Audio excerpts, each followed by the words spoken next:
এ কোরআন বলছে আমার ভিতরে শুধু রাজনীতি নাই, গোটা বিশ্বকে রাজনীতিকে আমি শিখাই,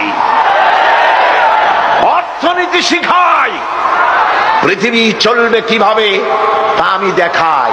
এই জন্য এই কোরআনের আসল মুফাসসির তো আমি নই, কোরআনের আসল মুফাসসির তো মাওলানা সিফাতুল্লাহ সাহেব নন, এর মুফাসসির তো মাওলানা আবুল কালাম আজাদ সাহেব নন, এর আসল মুফাসসির তো মাওলানা কামাল উদ্দিন জাফরি সাহেব নন। এর আসল মুফাসসির কে?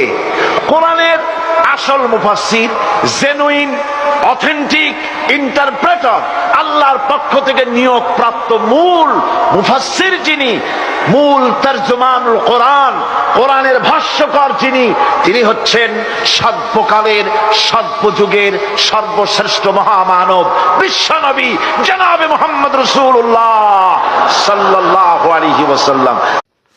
ভিডিওটা ভালো লাগলে একটা লাইক দিবেন প্লিজ। बाबरी मस्जिद का साथ जो तुमने किया उसका बदला तो हमने लेना है।